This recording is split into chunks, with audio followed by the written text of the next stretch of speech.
네, 반갑습니다. 네. 6년 만에 뵙는 분들도 계신 것 같고, 또 6년 만에 처음 뵙는 분들도 계시네요. 새 얼굴 있다는 건 또 감사한 일인 것 같습니다.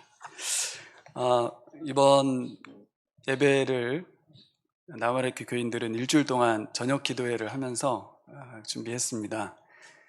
개인적으로 부담되고 그래서가 아니라 한 달에 일주일 정도 이렇게 집중해서 새벽 예배를 드렸는데 바꿨어요. 저녁 기도회로. 그래서 저녁에 기도하면서 또 어떤 말씀을 나눌까 준비했는데 바울이 선교여행 갔을 때 거점이 됐던 교회가 안디옥 교회잖아요.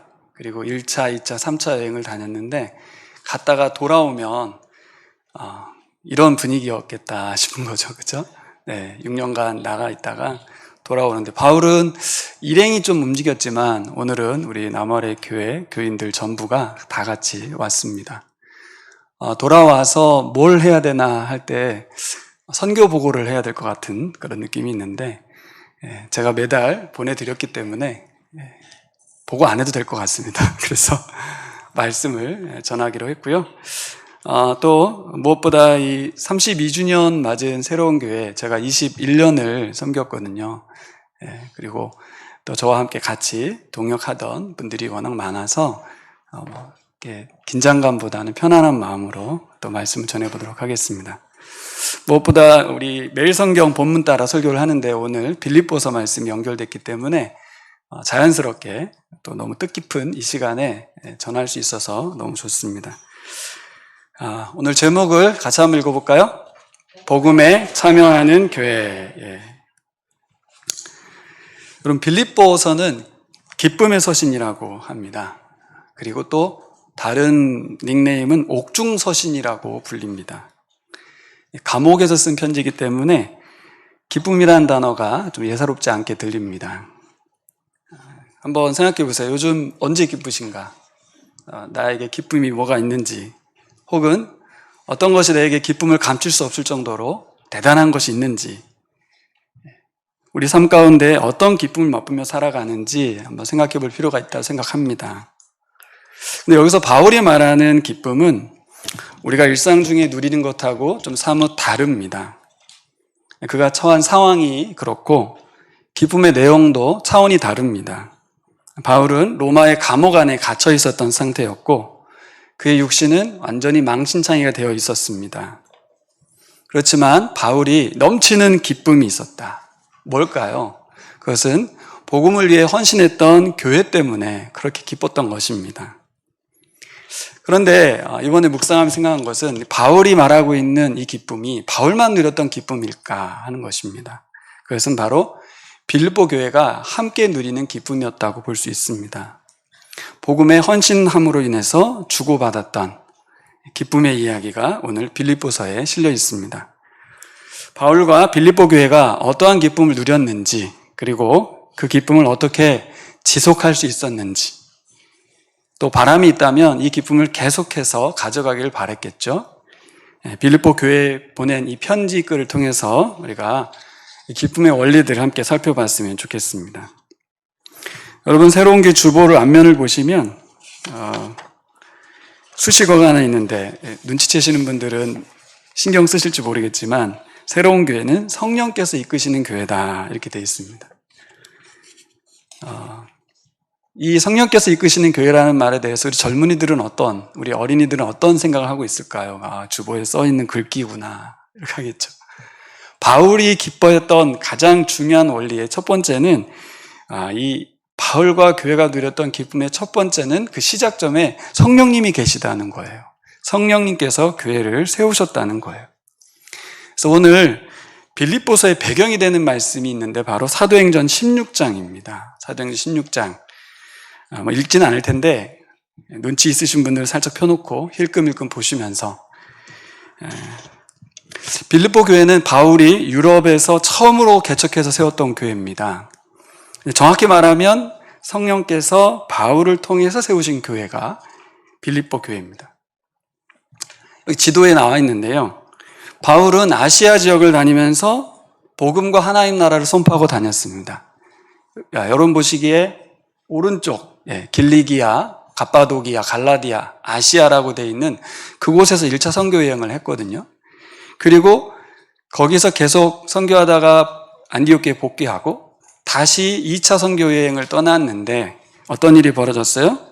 어느 날 환상 중에 저 건너편 마케도니아 지역에 있는 사람이 나타나서 와서 우리를 도와달라라는 이야기를 합니다. 환상 중에 나타난 거예요. 꿈인지 생신지. 바울 일행이 이 환상을 하나님의 뜻으로 받아들입니다. 그리고 드로아에서 네아폴리, 빌립보 지역의 항구가 네아폴리인데요.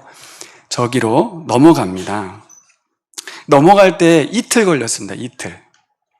그런데 돌아올 때는요, 원래 돌아오는 구조 밑으로 왔잖아요. 3차 전도 여행의 지도를 보시면 돌아올 때 5일이 걸립니다.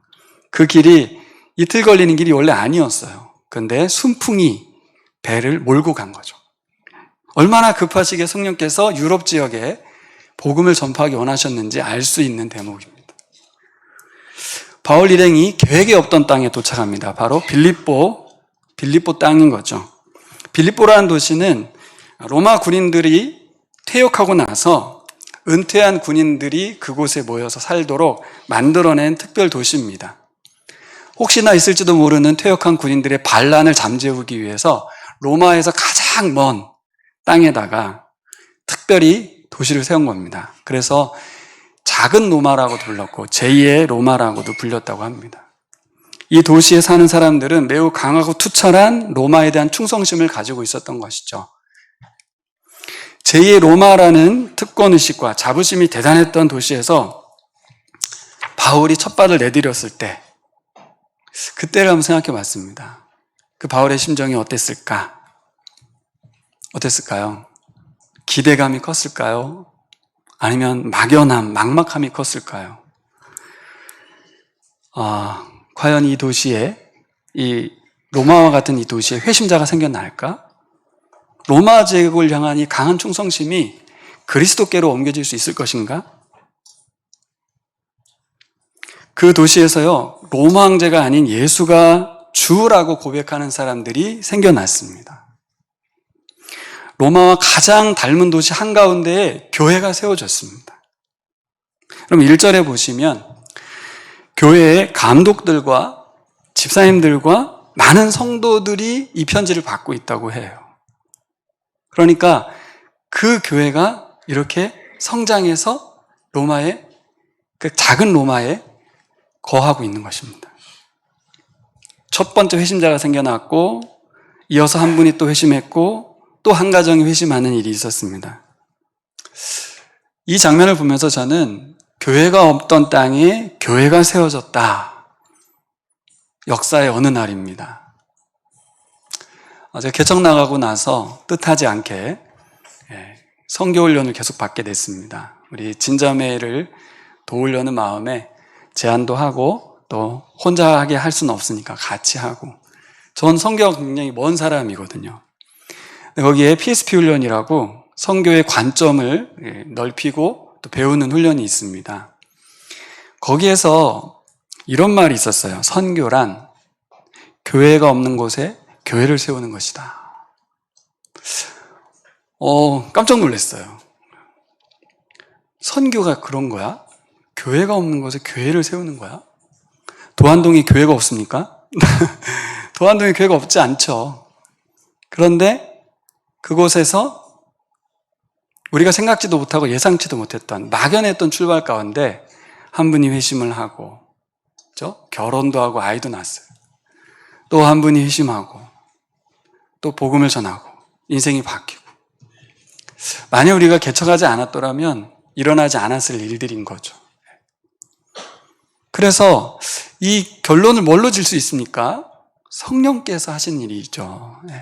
이게 사람의 계획으로 되지도 않았고 시작은 되게 막연합니다. 어제 저희 친형님께서 세종에 개척을 했거든요. 한 10몇 년, 거의 15년 가까이 담임 목회를 하다가 개척을 시작했는데 시작이 되게 막연합니다. 무슨 일이 일어날까? 어떤 상황이 벌어질까? 모르죠. 그런데 우리는 오늘 6년 차에서 오늘을 맞고 있는 줄 믿습니다. 교회가 없던 땅에 교회가 세워진 일, 처음 한국 땅에 교회가 세워지는 날이 있었을 것입니다. 중국 땅에도, 일본 땅에도, 북한 땅에도 그 교회가 세워졌던 그날에는 빌보 교회가 처음 세워졌을 때처럼 막연하고 막막하고 미래가 불투명했을 것입니다. 32년 전에 새로운 교회가 세워졌습니다. 저는 그날 지난번에도 말씀드린 적이 있는데 고3이었어요. 선생님께 말씀드리고 설립 예배에 참여하고 싶어서 움직이다가 못 참석했습니다. 그날 참석했으면 제가 많은 말을 할 텐데 가수원의 건물 3층에서 시작했습니다. 앞으로 어떤 일이 벌어질지 몰랐죠. 누가 집사님이 될지, 누가 장로님이 될지, 이렇게 건물을 건축할지, 또 6년 전에 나무 아래 교회를 분립해서 파송하게 될지 전혀 몰랐습니다. 저희 개척된 나무 아래 교회도 우리 청년 집사님도 세웠습니다. 평생 교회를 다녀본 적도 없는 우리 청년들이 회심하고 인생을 새롭게 살아가고 있습니다. 여러분, 이 땅의 모든 교회가 성령께서 세우시는 줄 믿습니다. 그리고 세우시기만 하는 게 아니라 계속해서 성령께서 주도하여 이끌어 가시는 줄 믿습니다. 그래서인지 바울은 3절에서 이렇게 말하고 있습니다. 같이 읽어볼까요? 나는 여러분을 생각할 때마다 나의 하나님께 감사를 드립니다. 여러분에게 감사합니다. 이렇게 말을 하는 게 맞을 것 같잖아요. 수고는 교인들이 했는데. 하지만 뭐예요? 하나님께서 하신 일이죠. 하나님께서. 제가 바울의 입장에 생각할 때 바울이 그 감옥에서 느끼고 있고 누리고 있는 이 기쁨, 하나님의 은혜라는 것입니다. 교회된 우리는 그동안 성령께서 주시는 은혜와 기쁨을 맛보며 살아온 줄 믿습니다. 이제 우리 새로운 교회가 33년 차, 그리고 남원의 교회가 7년 차의 교회 생활을 살아가는데요. 앞으로도 성령께서 주시는 기쁨으로 신앙생활을 할 줄 믿습니다. 바울이 그렇게 기뻐했던 두 번째 이유는 3절에서 5절까지 언급하고 있는데요. 3절에 보면 생각할 때마다 하나님께 감사한다. 4절에 보면 간구할 때마다 늘 기쁨으로 항상 간구하게 된다. 5절 말씀 같이 읽어볼까요? 여러분이 첫날부터 지금까지 복음을 전하는 일에 동참하고 있기 때문입니다. 왜 감사한가? 왜 기도할 때마다 자꾸 감사하는가? 간구할 때마다 늘 기쁨으로 간구하게 되는가? 왜요? 첫날부터 지금까지 복음 전하는 일에 동참하고 있기 때문에. 여기 동참이라는 단어가 개역성경에는 참여라고 되어 있는데요. 헬라어로는 코이노니아입니다. 코이노니아. 여러분, 코이노니아라는 단어 엄청 많이 들어보셨죠? 사도행전 2장에 나오는 단어입니다. 교인들끼리 자신의 것을 자기 것으로 인정하지 않고 공동으로 소유하며 통용했던 그 교회, 코이노니아 공동체를 말하거든요. 근데 여기 복음 전하는 일에 동참한 것도 코이노니아라는 단어를 쓰고 있어요. 그래서 제가 생각해 봤습니다. 코이노니아 공동체는 동참할 때 생기는 거다. 여러분, 참여할 때 기쁨이 시작되는 줄 믿습니다. 계속적인 동참이 기쁨의 신앙생활을 지속하게 만드는 것 같습니다. 우리 첫 번째 생각해 볼 것은 위에 15절에 나와 있는 것처럼 첫날부터 복음에 참여했던 교회, 이제까지 복음에 참여했던 교회. 첫날에는 무슨 일이 있었는가? 사도행전 16장을 다시 가보시면 이 도시에서 바울을 통해서 예수님을 믿게 된 대표적인 사람들이 소개되고 있거든요. 여러분 잘 아시는 바울의 유럽 선교의 거점이 됐던 최초의 가정은 자색 옷감 장수 루디아의 가족입니다. 그리고 그 교회에는 귀신 들렸다가 점치면서 인권을 유린당했던 한 여인이 있었는데 그 여종이라고 되어 있는데 그녀가 교인이 됩니다. 세 번째는 바울이 복음을 전하다가 빌립보 감옥에 갇혀요. 바울과 실라가 막 찬송한 거 아시죠? 그때 옥문이 열렸고 밤에 자신의 발목이 이렇게 착고에 매여 있었는데 지진이 일어나요. 그래가지고 풀려나죠. 그날 간수가 자기가 지키던 바울과 실라가 탈옥할까봐 죽으려고 합니다. 그때 무슨 일이 있었습니까? 주 예수를 믿으라. 너와 내 집이 구원을 얻으리라. 그 유명한 말씀이 거기서 나오잖아요. 그 간수의 가족들이 교회가 됩니다. 여러분, 이분들의 회심, 그리고 이분들이 교회 공동체가 된 일, 바울에게 얼마나 큰 기쁨입니까? 너무나 막연했거든요. 그 땅을 왜 가라고 하셨는지, 이 땅에서 도대체 무슨 일이 벌어질지. 근데 한 분 한 분이 회심하고 교회가 됐어요. 근데 좀 생각해 볼 필요가 있어요. 여러분, 그 도시가 어떤 도시라고 했습니까? 로마의 퇴역 장군들이 모인 도시입니다. 근데 교인의 시작이 뭐예요? 여성. 당시 여성이 귀신 들렸던 여성, 또 뭡니까? 간수. 이런 사람들이 교인이 됐어요. 이 교인은 어떻게 될까? 그 교인들의 면면을 생각해 보면 이분들이 교회로서 뭘 할 수 있을까? 이런 생각할 수 있잖아요. 그렇죠? 성별을 따지게 되고 신분의 지위 고하를 따지게 되고 심지어는 연소한 청년이나 어린아이라도 전혀 문제가 되지 않습니다. 복음에 참여한 분들이 생겨나고 그들이 모여서 교회가 시작되었다는 것, 이게 되게 중요합니다. 그렇게 우리 새로운 교회가 시작되었고 성장했고요. 남아라 교회도 그렇게 시작되고 성장해 왔습니다. 처음부터 복음에 동참했던 그분들 한 분 한 분이 복음을 듣고 회심한 기쁨의 이야기들, 우리가 잘 알고 있죠. 우리 새로운 교회도 그런 분들이 워낙 많기 때문에 그분들이 교회 일원이 되고 사랑하며 섬기며 예배하며 살아가는 것, 그것이 주는 기쁨이 상당합니다. 이것을 어디서 찾을 수 있겠습니까? 그렇죠? 두 번째 생각해 볼 건 이제까지 복음에 참여하고 있다는 말이었어요. 한번 옆에 사람을 한번 보세요. 옆 사람을 한번 보십시오. 옆 사람은 누구냐면 첫날부터 복음에 참여한 교우들이 옆 사람입니다. 지금까지 복음에 참여한 사람들이에요. 지금이 언제냐면 바울이 편지 쓰고 있고 그 바울의 편지를 받아들어서 읽고 있는 지금 이 순간까지 빌립보 교회 성도들이 동참하고 있다는 거죠. 코이노니아 하고 있다는 거예요. 얼마나 기쁩니까? 감사하죠. 새로운 교회 개척할 때 그곳에 계셨던 우리 김양자 권사님, 지금까지 이 기쁨을 함께하고 있습니다. 32주년 생일잔치에 계신 게 기쁨이죠. 처음부터 지금까지. 며칠 전에 우리 박 주사님이 밥을 사줘서 같이 먹었습니다. 그리고 감사 인사를 제가 건넸습니다. 6년 동안 함께 해줘서 너무 고맙다고. 함께하고 있는 것이 너무 소중합니다. 그렇죠? 지금 함께하는 사람들이 이제까지의 기쁨을 맛볼 수 있는 것입니다. 한때의 기쁨이 아니고 여러분 끝까지 주님 오실 때까지 동참하시기를 바랍니다. 그러면 계속되는 기쁨을 맛보시게 될 것입니다. 그러면 이제까지 어떻게 복음에 동참했는지를 7절에 써놨거든요. 7절 같이 읽어볼까요?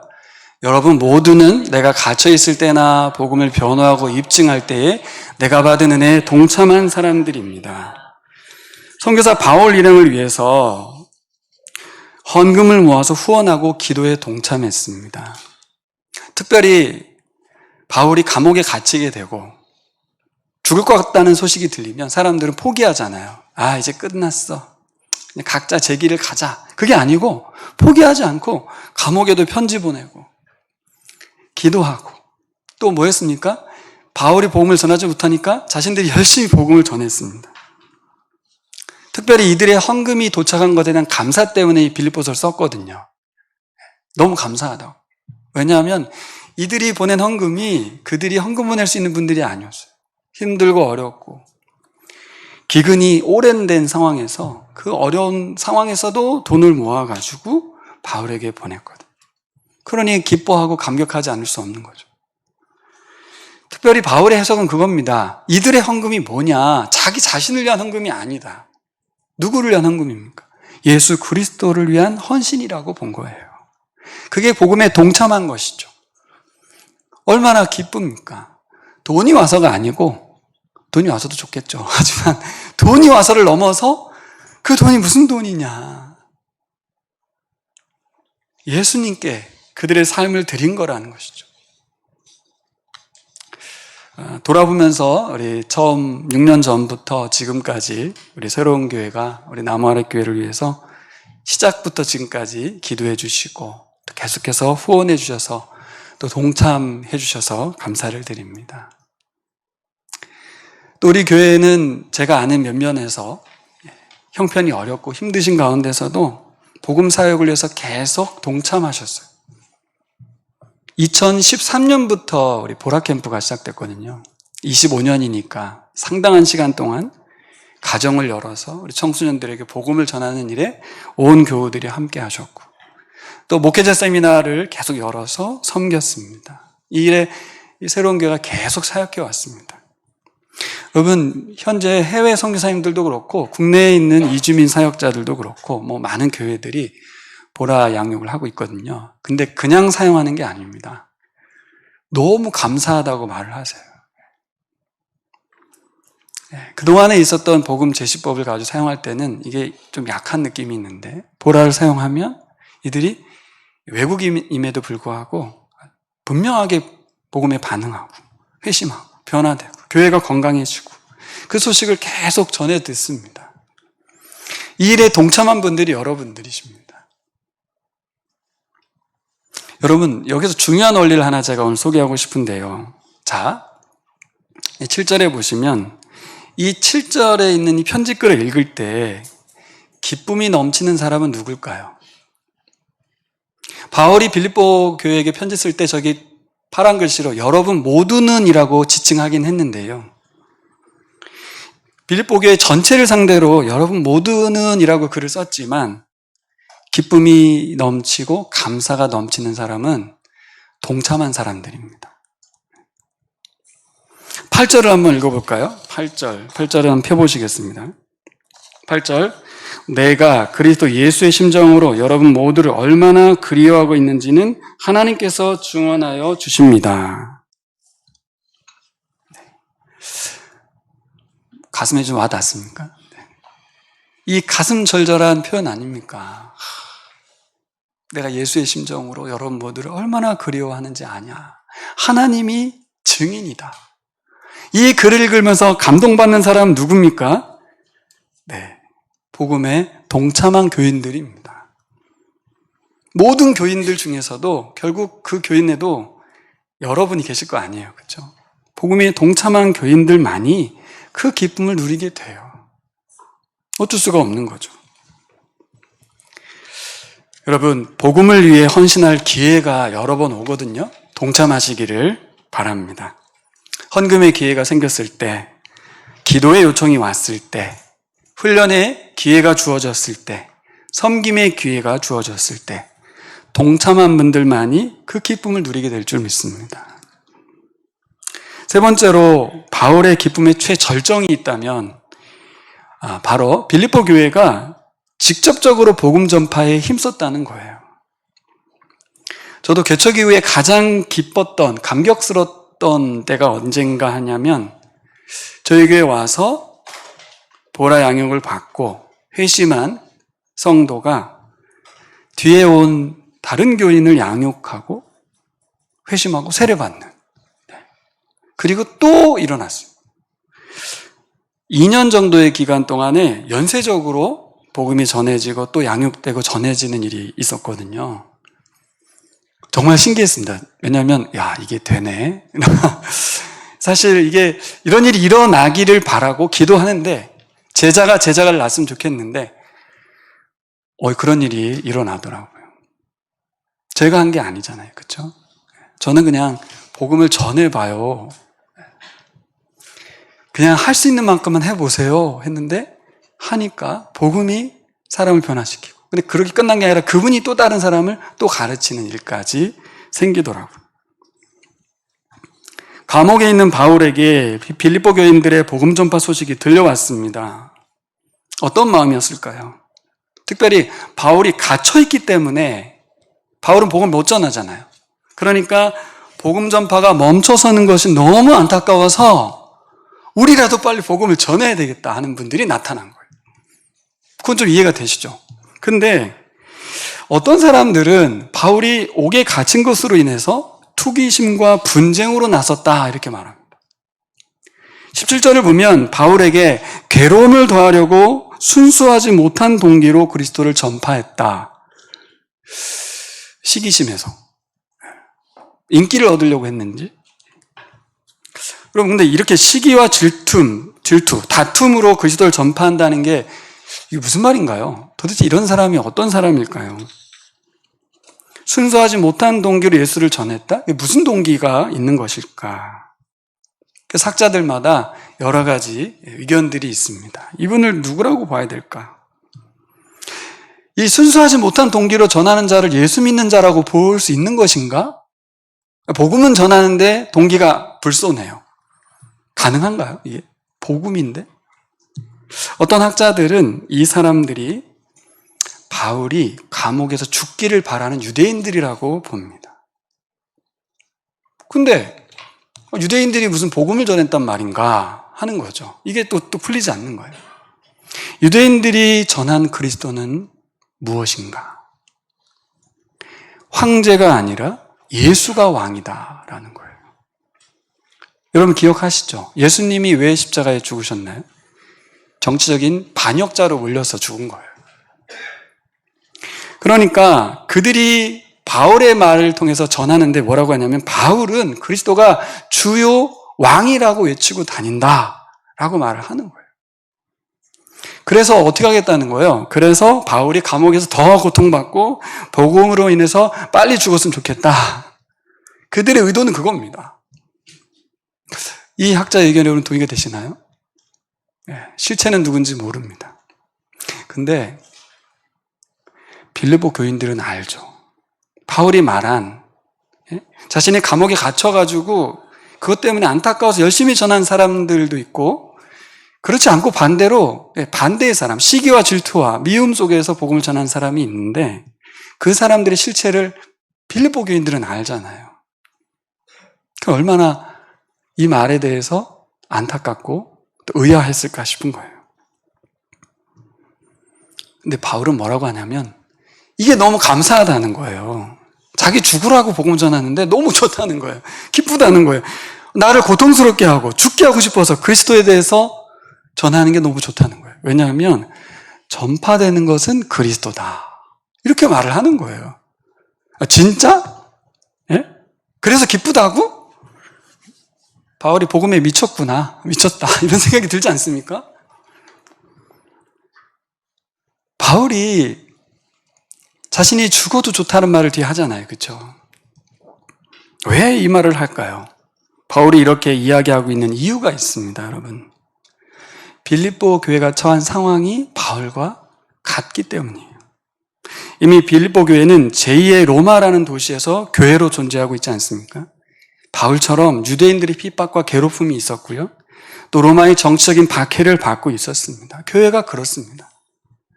과연 그 가운데에서 그리스도가 전파되는 것을 기뻐하고 계속해서 복음을 전하며 살아갈 것인가? 진정 교인들의 기쁨이 그리스도가 전파되는 것에 있을 수 있는가? 바울은 그러길 바라는 거죠. 그럼 19절부터 21절을 같이 읽어보고 싶습니다. 한번 읽어보시겠습니다. 19절부터 21절까지 성경책 펴시고 시작. 난 여러분의 기도와 예수 그리스도의 영의 도우심으로 내가 풀려나리라는 것을 압니다. 나의 간절한 기대와 희망은 내가 아무 일에도 부끄러움을 당하지 않고 온전히 담대해져서 살든지 죽든지 전과 같이 지금도 내 몸에서 그리스도께서 존귀함을 받으시려는 것입니다. 나에게는 사는 것이 그리스도이니 죽는 것도 유익합니다. 저는 이 말씀을 읽을 때 예전에는 이게 바울 자신에 대한 소개라고만 생각을 했어요. 대단하다. 어떻게 이런 말을 하나. 근데 이번에 설교 준비를 하면서 자세히 보니까 그것도 있지만 빌립보 교인들이 나와 같이 되기를 바라는구나. 이 고백을 빌립보 교회도 하길 바라는구나.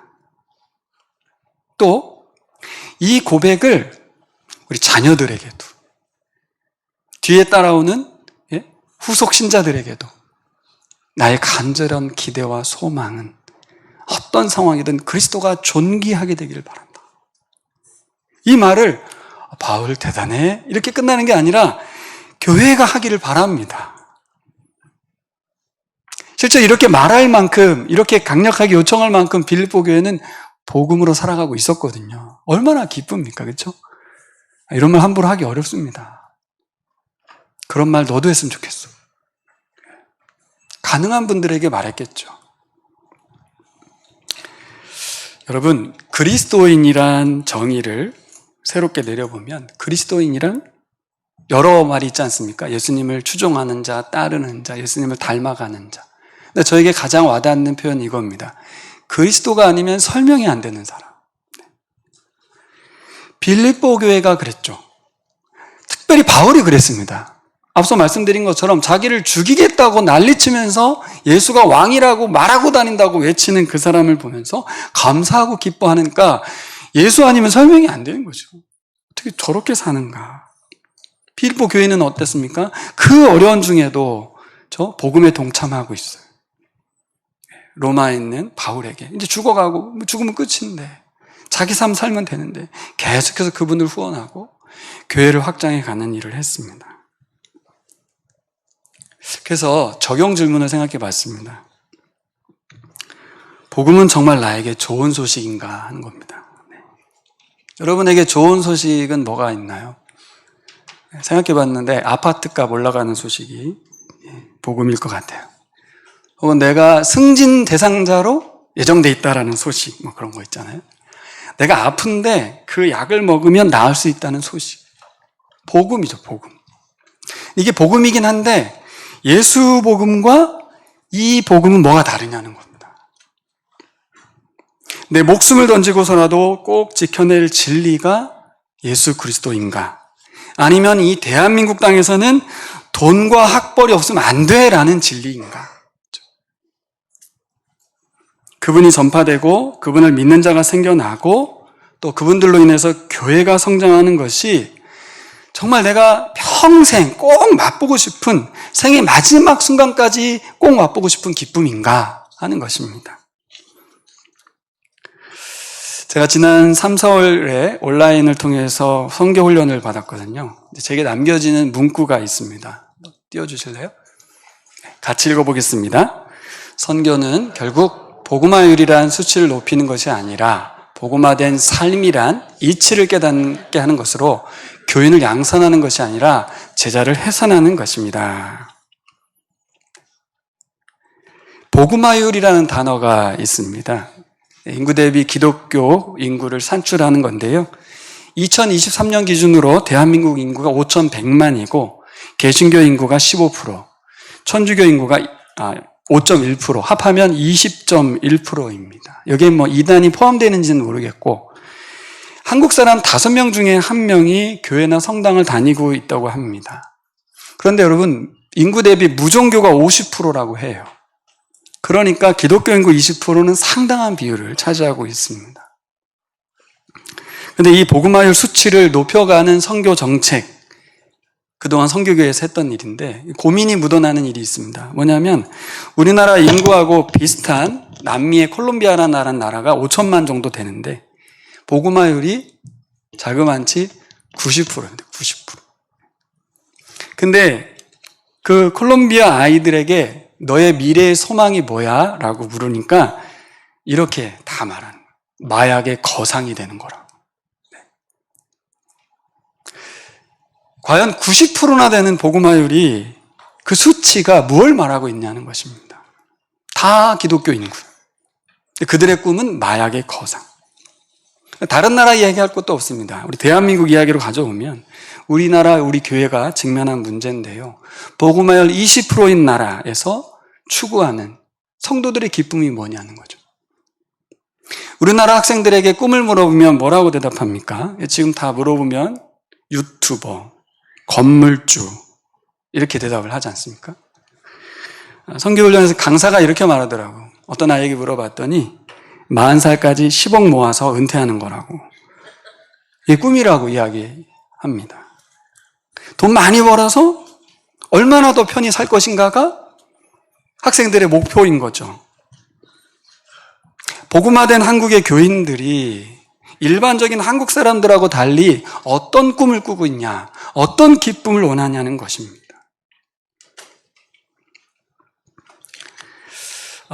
마지막으로 강사분이 예화를 들었던 이야기하고 마치고 싶은데요. 강사분이 이런 예화를 들더라고요. 예수께서 법정에 앉으셔가지고 피고인석에 앉아 계신 거예요. 검사가 예수님에 대해서 예수는 가짜라고, 얘는 비진리라고, 세상에 없어져야 될 존재라고 계속 고발하고 신고하고 마구마구 쏟아내고 있었습니다. 그때 예수님이 미소를 짓는 거죠. 나에겐 증인이 있다. 내가 거짓이 아니고 내가 참 하나님이고 나를 통해서 구원이 있다는 그 증인, 바로 파라클레토스, 성령님이 예수님의 증인 되어서 함께 하신다는 거죠. 그러면서 강사분이 확장된 상상을 하나 했다는 거예요. 만약에 자기에게 나를 증인으로 세워서 예수에 대해서 말을 해보라고, 이분이 진짜고 진실이고 진리고 이분이 구원자고,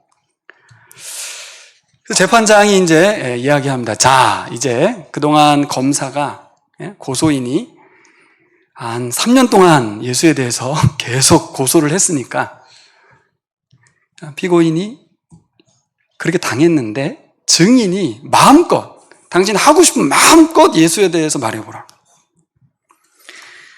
1시간도 좋고 2시간도 좋고 오늘 하루 종일 말해도 좋으니까 형평성을 고려해 보면, 그렇죠, 얘는 한 3년 정도 했으니까 하루만 해도 엄청 긴 시간을 주는 거예요. 그때 이 강사분이 그런 말을 하더라고요. 내가 예수에 대해서 증인이 되어서 말을 하면 20분은 말을 할 수 있을까? 30분은 할 수 있을까? 나는 얼마나 예수에 대해서 증언해 줄 수 있을까라는 것입니다. 바울은 복음에 참여한 기쁨을 긴 시간 구구절절히 나누는 교회가 되기를 바랍니다. 우리들이 그렇습니다. 여러분, 예수님에 대한 객관적인 정보 말고 예수님의 나를 어떻게 변화시키셨는지, 예수가 나에게 미친 영향력이 어떤 것인지, 예수로 인해 살고 예수님 위해서 살아가고 있다고, 그분은 이런 분이시라고, 그래서 내가 평생 이분을 위해서만 사는 거라고 한 하루 정도 말하실 수 있을까요? 저도 이 이야기를 들으면서 생각하게 되었습니다. 이 시대에 진짜 예수가 진리인가? 수많은 비진리를 믿고 있는 사람들 앞에 예수만이 진리야. 봐, 나를 보면 알지. 필요하면 내가 말도 해줄게.